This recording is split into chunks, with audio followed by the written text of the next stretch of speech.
My sister used my photos to catfish men until I destroyed her life. Some moments in life shift everything. You're walking through your normal day, thinking about dinner or a show you've been meaning to watch, and then, bam, reality slaps you in the face, and suddenly, you're in a situation so absurd, so completely beyond anything you could have prepared for, that your brain refuses to process it. For me, that moment came in the form of a knock at the door. A knock that would unravel my entire world. It started as an ordinary Tuesday evening. I had just settled in after work, wearing my usual oversized hoodie, hair tossed into a bun, laptop open on the coffee table. The scent of microwaved leftovers lingered in the air. The night was quiet, peaceful, the kind of uneventful comfort I preferred. I've never been the type for drama. I don't post much online, I keep my circle small, and I actively avoid unnecessary attention. If someone were to describe me in a single word, it would probably be private. So when I heard that knock at my door, firm, confident, expectant, I hesitated. My friends don't drop by unannounced. My family, if they ever bothered to visit, would have texted first. Something felt off. I crept to the peephole, expecting maybe a lost delivery driver. Instead, I saw a man. Older, late 30s, maybe 40. Tall, well-dressed, standing stiffly on my doorstep. In one hand, a bouquet of flowers. In the other, a suitcase. I didn't recognize him. Yet when I cracked open the door, his face lit up with familiarity, like he had just laid eyes on someone he had been waiting his whole life to see. "Babe." His voice was warm, overflowing with excitement. "I'm finally here." I stared at him. "Babe?"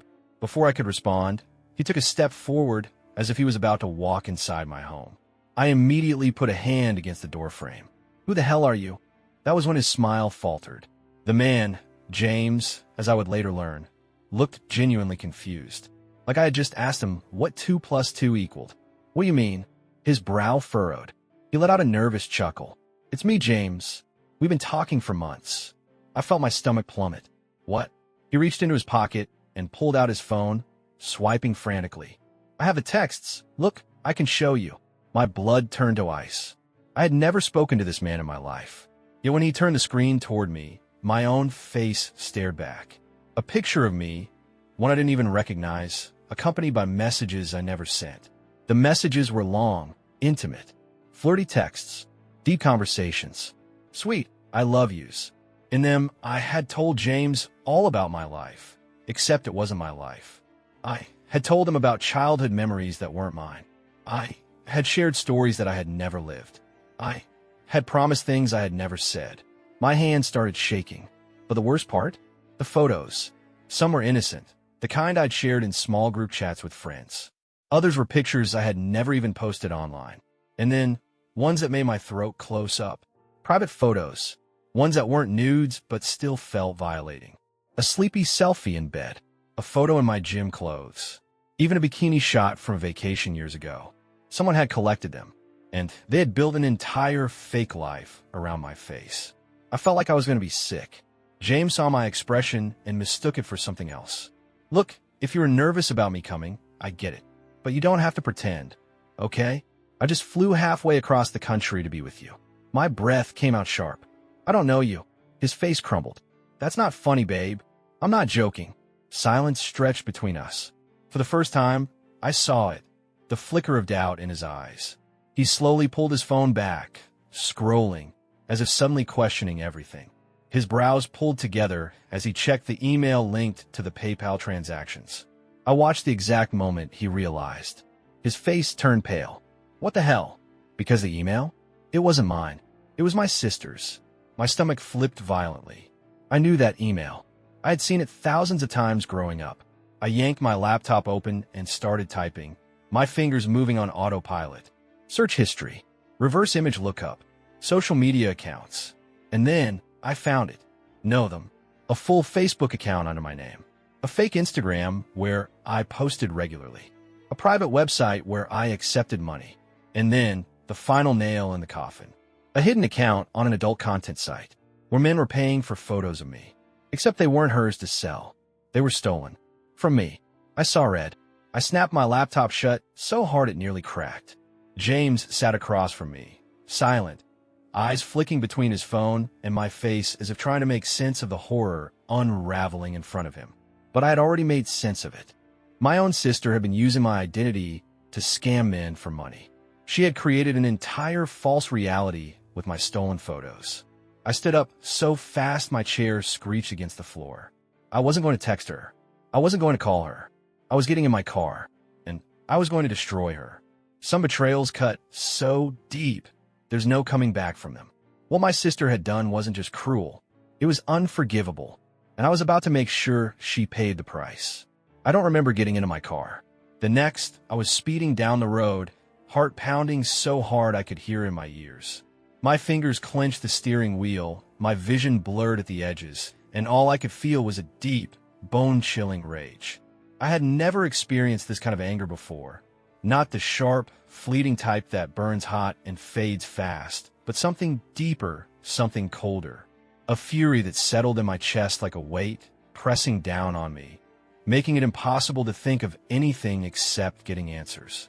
My sister's apartment wasn't far. I knew the route by heart, had driven 100 times before on the rare occasions I still bothered to visit. But this time it felt different. Every passing streetlight, every stretch of empty road blurred together as my mind replayed everything I had just seen.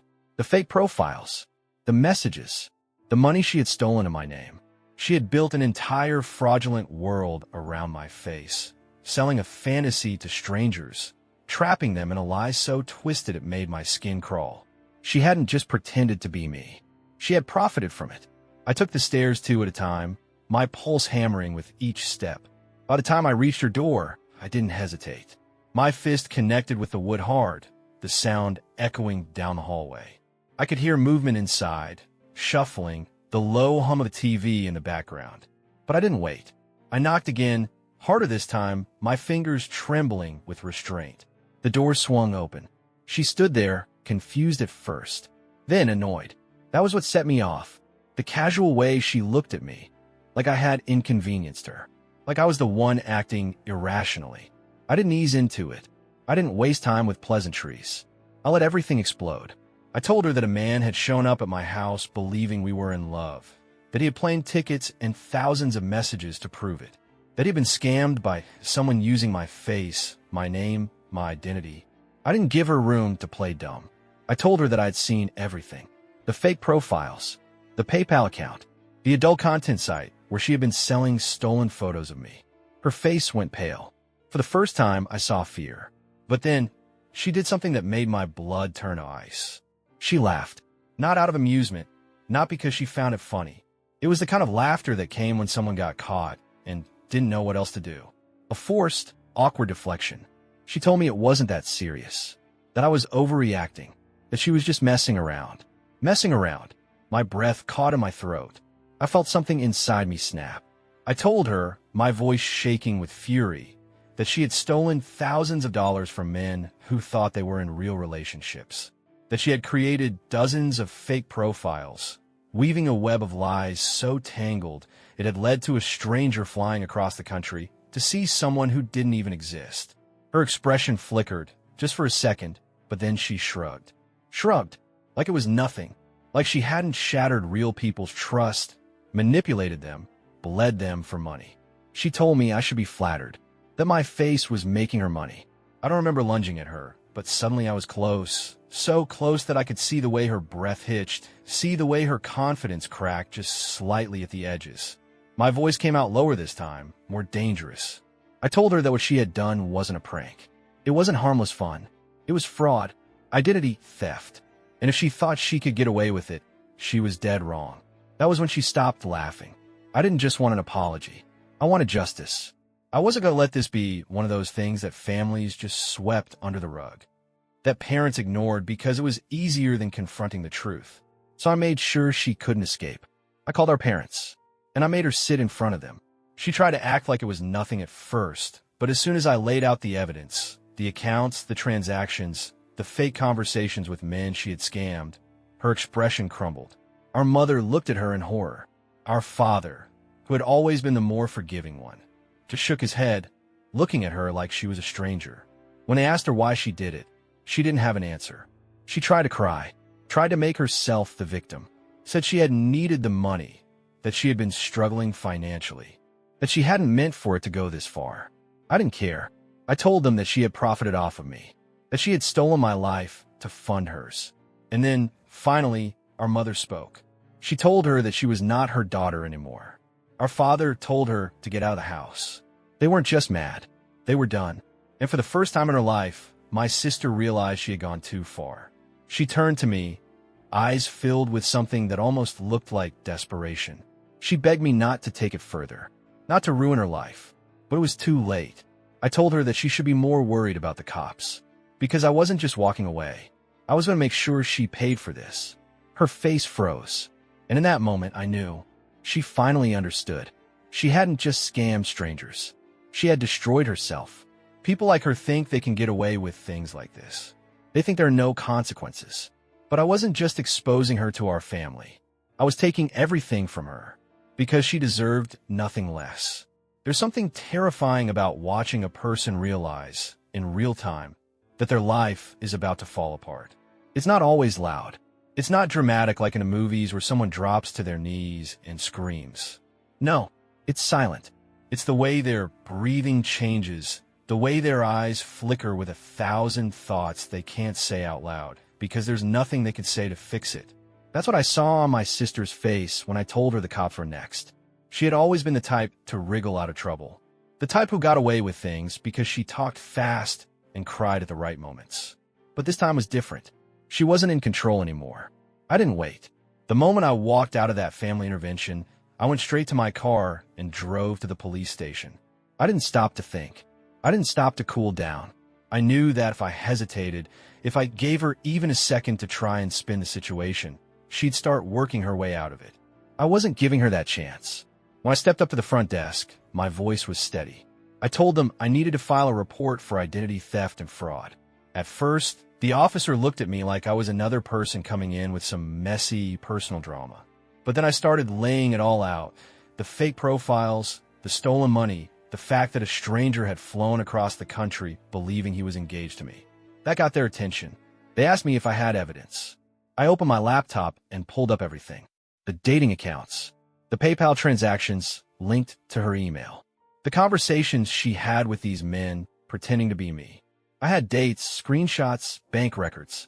It didn't take long before the officer's whole demeanor changed. This wasn't just some petty online scam. This was serious. And my sister?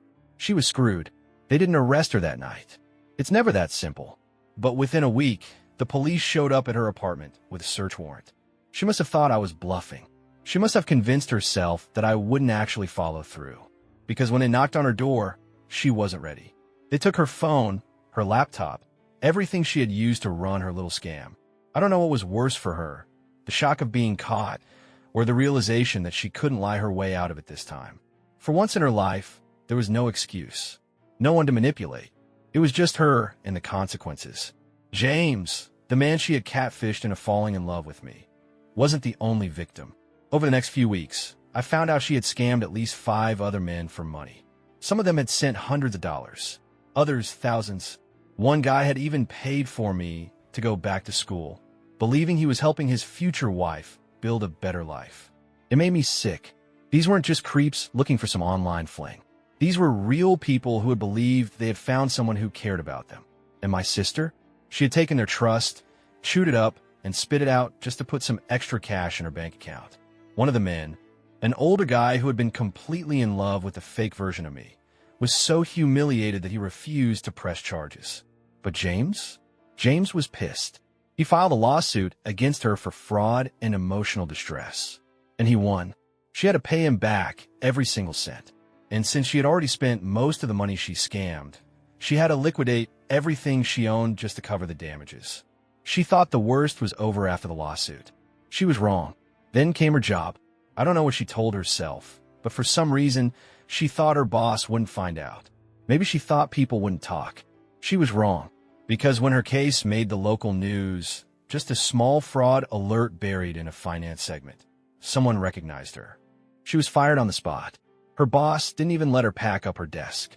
Just like that, she lost everything. The last thing I did was send all the proof to her boyfriend. Yes, She had a boyfriend this entire time, a guy who had been completely unaware of what she had been doing behind his back. I sent him everything. The screenshots, the police report, the details of the lawsuit. He dumped her immediately, blocked her on everything.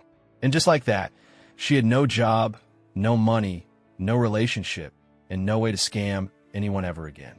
She tried to call me. I let it go to voicemail. The next day, she texted me, begging. She told me she was sorry. She told me she never meant for things to get this bad. She told me she had nowhere to go. I sent her one message back. You did this to yourself. Then I blocked her. For good. She thought she could walk away from it all. She thought there would be no real consequences. But now, she was about to learn what it really meant to hit rock bottom. Some people only learn when the world forces them to. My sister had spent her entire life getting away with things. She was the type who never took responsibility, who always had an excuse, who never faced real consequences for anything she did. And because of that, she ended up in handcuffs. It happened 2 months after she lost the lawsuit, right when she probably thought she was in the clear. She had already been fired, blacklisted from every dating platform, and kicked out of her apartment. She had been spiraling, bouncing between different friends' couches, trying to find some way to start over. But there was one thing she hadn't counted on. One of the men she scammed had been building a criminal case against her, and they took it seriously. She had scammed men across multiple states, which meant this wasn't just a small case of fraud. It was a federal offense. One day, she walked into a convenience store, probably just buying cigarettes or cheap food with what little money she had left. She walked out in cuffs. They arrested her on the spot. I didn't find out until days later when a detective called me asking if I would be willing to testify. I said yes. She didn't go to trial. She pleaded guilty because she had no choice. The evidence against her was overwhelming. There are text records, emails, bank transactions, even recorded statements from the men she scammed. She wasn't dressed in her usual trendy outfits anymore. Her hair was unkempt. Her eyes looked hollow. For once, she looked small.